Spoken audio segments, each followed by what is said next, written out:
June 7th, FBI releases documents to Congress alleging Biden's took $10 million bribe from Burisma.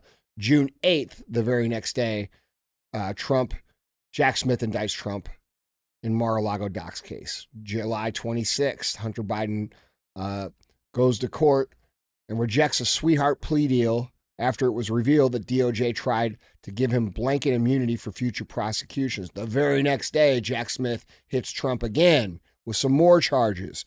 July 31st, Hunter Biden's former business partner testifies to Congress that Joe Biden was on over 20 calls with his son's business partners, that Burisma execs pressured them to fire the prosecutor. You also have Joe Biden on TV bragging about that.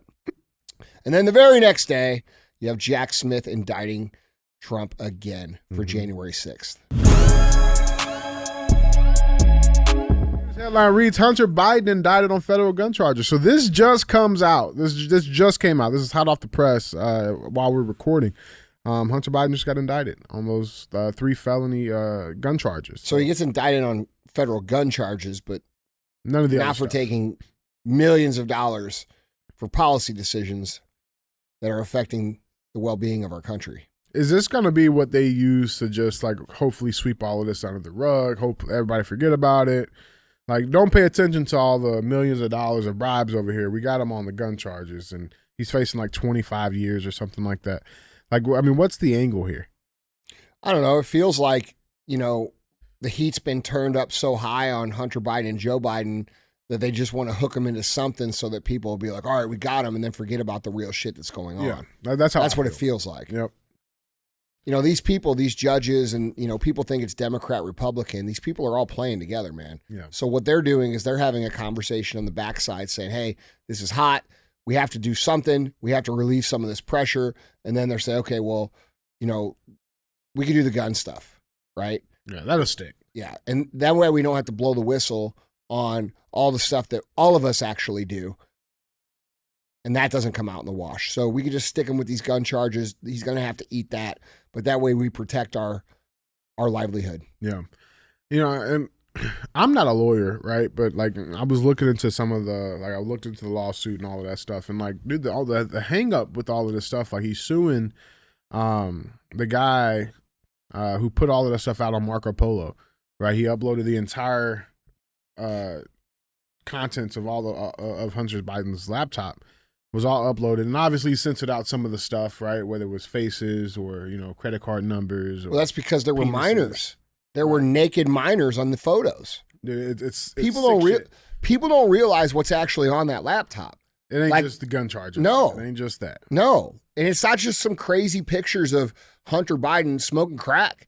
Like there's way more on there, that people aren't even talking about. That hasn't been covered by the media, right? So it's like they're showing a little bit. But they don't want to show the whole thing. Mm-hmm. Yeah, well, I mean, here's the thing: the Pandora's box is open at this point. But looking all into this stuff and like what they're arguing, it's like people got to remember how he got here. He dropped a laptop off to be serviced at the Mac store, right? And he left it there. He didn't pay for a service; it was unpaid, and he left it there, right? The owner contacted him multiple times over the course of 90 days, right? Hey, come get your laptop. More importantly, pay me for my services, and Hunter Biden never did. Now, he signed a document that was an agreement between the laptop store and Hunter Biden saying that, hey, any property left after 90 days, unpaid, becomes my property. So he's like, Hunter Biden is now suing all of these people saying they used his information. Like, no, that's no longer yours. You've abandoned it. It's gone, right? Which is another reason why none of this stuff is really sticking in court. But these gun charges that are coming up, they're saying that the trials and all of that stuff probably won't get going until right in the heat of the election cycle. So that'll be very, very interesting to see how that plays out. I think they're going to drop Biden before then. It feels that way. It feels like the whole left media is starting to turn on Joe Biden. I've said this on the show many, many times. We have to understand what Joe Biden's role has been. His role was not to come in and lead the country to a great place and, unite the country, which is what he campaigned on. It's not Bidenomics. It's not any of this shit. Here's what his role was. His role was to come in, do all the terrible shit that needed to be done to destroy this country. Open the borders, keep them open, shut down the oil production, shut down fuel independence, allow the crime in the big cities to go crazy, to do all these things, right? Send all of our taxpayers' money to Ukraine.